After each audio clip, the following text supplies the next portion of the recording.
at the end of it. Oh.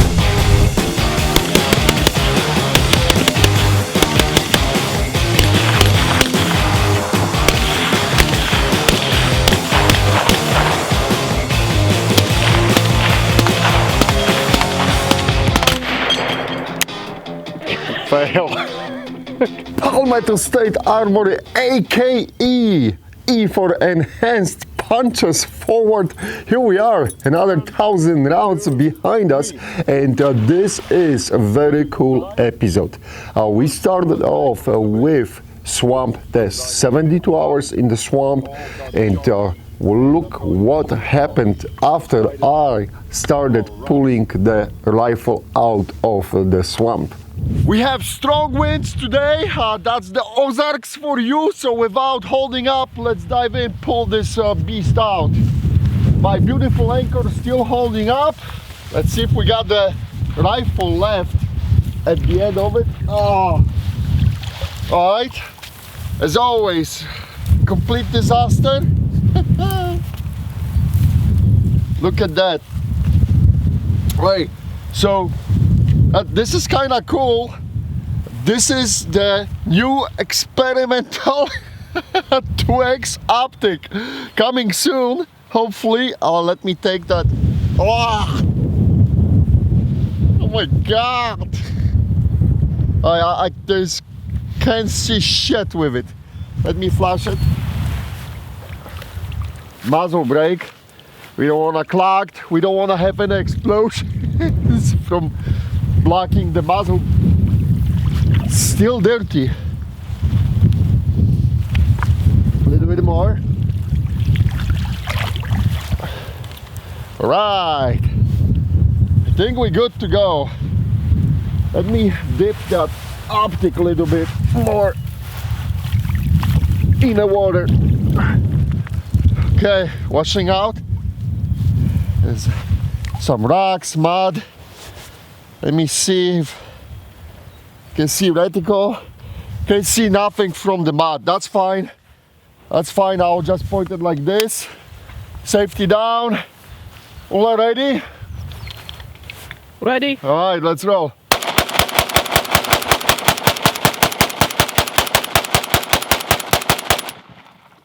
Whew. AKE, unstoppable, like a sewing machine. There you go, nothing in the chamber, guys. Beautiful. Outstanding performance, empty mag. And AKE just kicked ass for the swamp test. So as you can see, the carnage or the mud on the optic, and by the way, this is the upcoming 2X from Primary Arms with ACSS, very cool optic. Everything was covered with mud, but it didn't matter. Rifle cycled perfectly fine. Now, I promised to you guys to have like a mid-term report on accuracy. So I put the Barnaul 123 grain full metal jacket ammo through the rifle right after from the swamp. I took it to the extended range shooting. I shot numerous groups, guys. At 300, the rifle was grouping around 1.33 MOA, 1.35 MOA. And then I took it to 400, and again, I scored 1.33 MOA. So I'm confident to say that with Barnaul ammo, we dipped below 1.5 MOA with accuracy. And this is a very solid performance. I couldn't ask for more, especially with 2X optic, 1.33 MOA consistently at the extended ranges, because this is what is more important, right?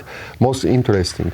Some rifles will shoot well at the 100, but then you start pushing them and they fall apart. But this rifle, it is absolutely fun to take it, even in the wind, and shoot it and score with the good hits with the 2X optic and this FN barrel. It's really impressive. So I'm confident today, after shooting with Barnaul, to say this is a sub 1.5 MOA rifle. No big deal. For many of you, especially if you're coming out from a little bit more precise rifles, you get used to 1 MOA. Then you're looking at it, hey, it's a 1.5 MOA. You know, what's the story? But I think for the mass-produced rifle, that is a good indicator into it just tells you that this barrel can deliver, and I have no doubt that some really skilled shooters with the better setups, they can do probably even more.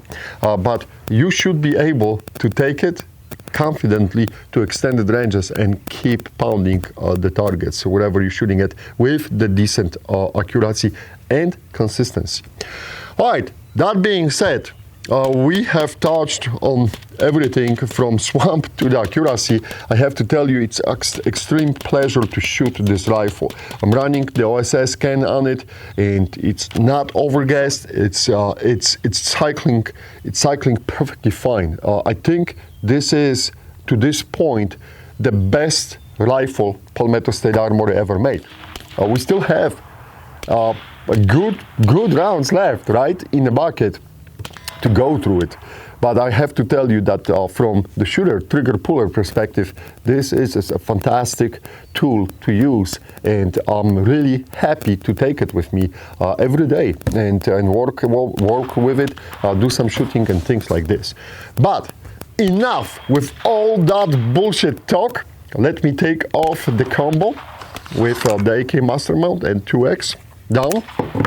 Remove the magazine and let's dive inside and see what we have. Oh, almost forgot.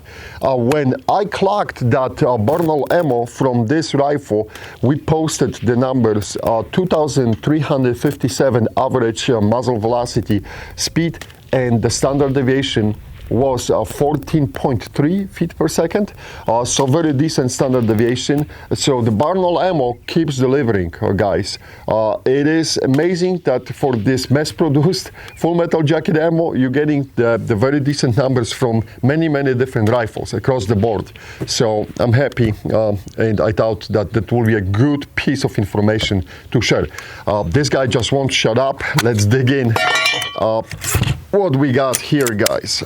So, recoil spring is looking perfectly fine.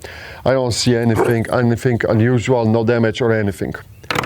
Let's check that bolt carrier and the bolt. This is going to tell us, first I want to see if we developed any rust, right? Because the swamp has got the way. There is some rust, I think, here on the joint for the piston head. By the way, this piston is straight like an arrow, all right? And it goes nicely to the gas block. So I know there was a drama of the GF3 pistons going on. And honestly, I'll tell you that that rifle, which was on AR15.com forum, that was a screw-up rifle. There's no other way to put it. I don't understand why Palmetto State Armory people decided to go about it and try to find the excuses. Just fix the damn rifle to the guy, make it right. But anyhow, this piston is perfectly fine, looking good. We got some rust spots, like for surface rust. That's from the swamp, as I said, perfectly normal. Now let me look at that rear end. I think that we may have increased that splash a little bit from that ALG trigger hammer. Maybe not, but it looks like, at least right now when I'm looking at it, it looks like it was just slightly more deformed. That's not bad for that kind of mileage, and I think that this is going to be it, because this is just formed like that. I would advise anyone who's getting those rifles, I would polish out that trigger hammer top. That's what I would do. The ALG is known for being extremely hard on it, and that's not the first rifle I have seen the Arsenal rifles Vapors beat up by that trigger hammer. Good triggers, but they have their, they are just treated harder than most of the bolt carriers. Channel in the bolt carrier is looking good too. Let me put that to the side. Okay, the bolt. I'm looking at the bolt, extractor claw, looking very good. Let me push the firing pin. Firing pin is looking good too, and the locking shoulders in absolute perfection, guys. flat surface, no steps, no nothing. That's how you want it. This is all looking good. If I missed something, as always, please comment or ask me. And sometimes you guys are seeing on the big screen much better pictures than from what I'm just looking from, what I'm getting from looking with the naked eye. All right, let's have a look into the trunnion. Right, locking shoulder looking perfectly good. Nothing going on the left side. Let me flip it upside down. Nothing. Since I got the rifle in this position, let me check the rivets. Rivets are looking good in the rear and up front, and on this side are looking good as well. Quick look at the rear trunnion. Nothing going on there, and that M4 stack adapter there, M4 stack adapter is holding up perfectly fine. I didn't have to adjust any screws or anything. Let me pull out the gas tube. Quick R for the Pirates Union, and as you can see, there is a surface rust and some pieces of vegetation from the swamp, I think, but nothing major. Let's see the gas block. Gas block is looking good as well. Tons of dirt on that sexy F-end barrel, but nothing major.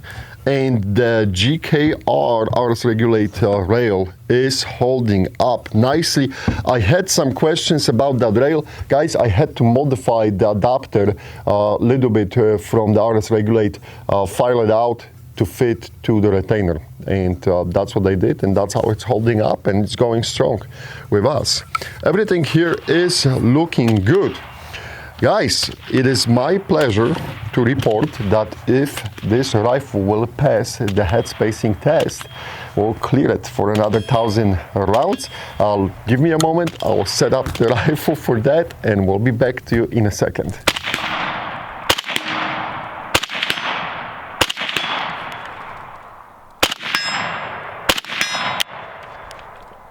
Palmetto State Armory AKE Express, Bullet Express set up. Let's go. Nothing, guys. That's not even, like, you cannot even push it. Nothing. Nothing happens here. Look, I cannot push it. One more time. Nothing. Nothing. There's absolutely resistance, and that gap is huge, as you can see. Let me pull out the no-go gauge from the bolt face.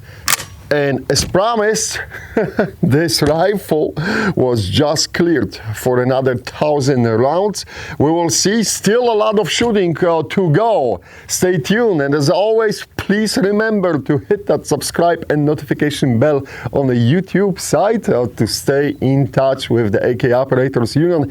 I want to thank you for being with us. Thanks for watching. Thanks for commenting underneath of the video. As always, I'll be checking your comments for at least next 24 to 48 hours. Thank you, guys.